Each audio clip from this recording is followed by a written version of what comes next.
মুন্সিগঞ্জের দুই গ্রুপের সংঘর্ষে 9 জন টেটাবিদ্ধ সহ হত 20, মহিলা সহ আটক 205টি টেটা ও 9টি ঢাল উদ্ধার।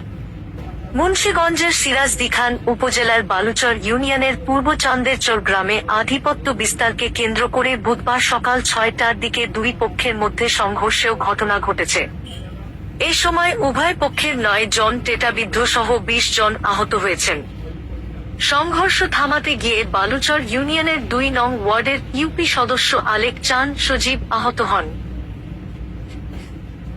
এ সময় 4টি বাড়িঘর ভাঙচুর হয়। আহতদের বিভিন্ন হাসপাতালে নেওয়া হয়েছে।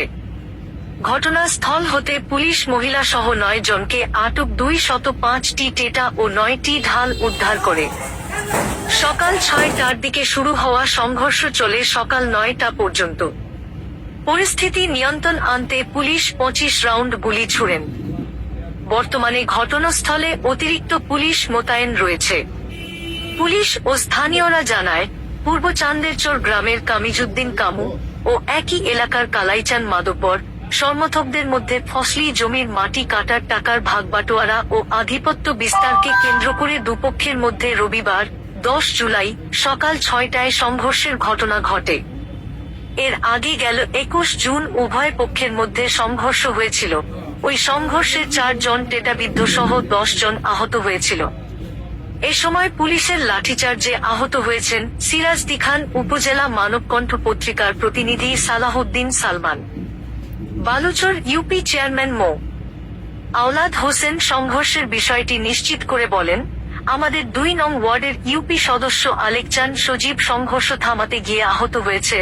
বর্তমান সে স্থানীয় একটি হাসপাতালে ভর্তি আছে। বেশ কয়েকজন টেটাবিদ্ধ হয়েছে বলে আমি শুনেছি। সিরাজদিখান থানার ওসি মো.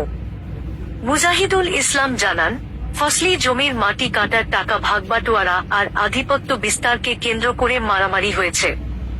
একটনায় বেশ কয়েকজন টেটাবিদ্ধ আছে। পরিস্থিতি নিয়ন্ত্রণে 25 রাউন্ড গুলি ছোড়া হয়েছে। ঘটনাস্থল হতে মহিলা সহ 9 জনকে আটক 205টি টেটা ও 9টি ঢাল উদ্ধার করা হয়েছে। সাংবাদিকের ওপর হামলার বিষয়ে বলেন, এটা একটা ভুল বোঝাবুঝি হয়েছে। বর্তমানে পরিস্থিতি শান্ত রয়েছে।